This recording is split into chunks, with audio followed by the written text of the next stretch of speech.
राहुल, एक 26 वर्षीय युवक 8 साल बाद अपने गांव घनगांव लौटा था।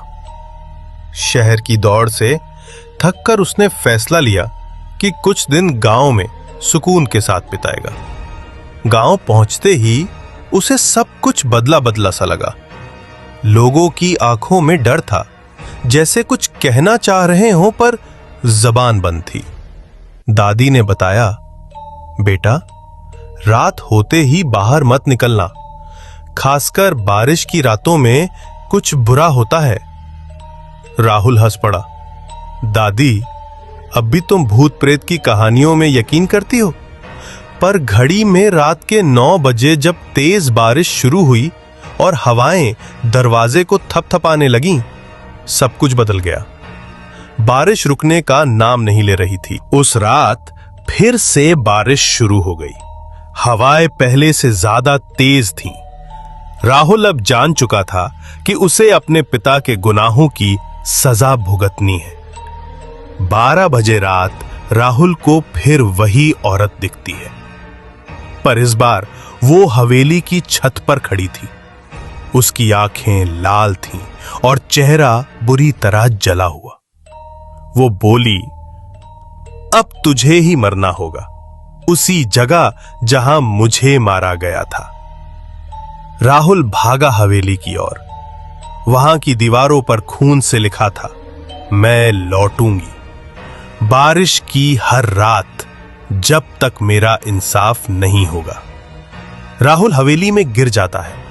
सब तरफ अंधेरा, सिर्फ उसकी चीखें। अगले दिन सुबह गांव वालों को हवेली में सिर्फ एक अध जला शरीर मिला।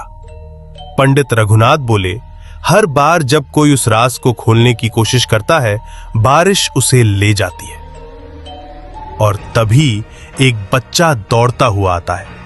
चाचा, राहुल भैया बरगद के पेड़ के नीचे खड़े हैं। सब भागते हैं।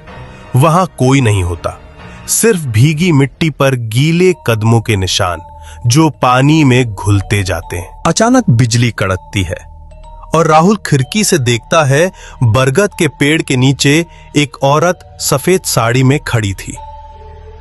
उसके बाल भीगे हुए थे और चेहरा ढका हुआ। दादी बोली, अगर बाहर कोई दिखे तो कभी आवाज मत देना, वो इंसान नहीं होता। पर जिज्ञासा राहुल पर हावी हो चुकी थी। वो चुपचाप टॉर्च लेकर बाहर निकल गया। जैसे ही वो उस औरत के पास पहुंचा, उसकी टॉर्च बंद हो गई। अंधेरे में वो सिर्फ उस औरत की सांसों की आवाज सुन सकता था। तुम वापस आ ही गए? औरत बोली। राहुल डर से पीछे हटा। पर तभी अगले दिन राहुल गांव के बूढ़े पुजारी पंडित रघुनाथ से मिला।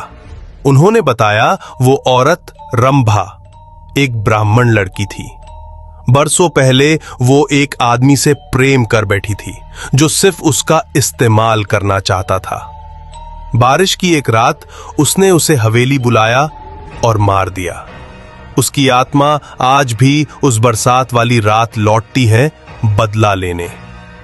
राहुल को यकीन नहीं हुआ, लेकिन तभी दादी ने कहा, वो आदमी तुम्हारे पिता थे राहुल, और तुम्हारी मां उसी रात गायब हो गई थी।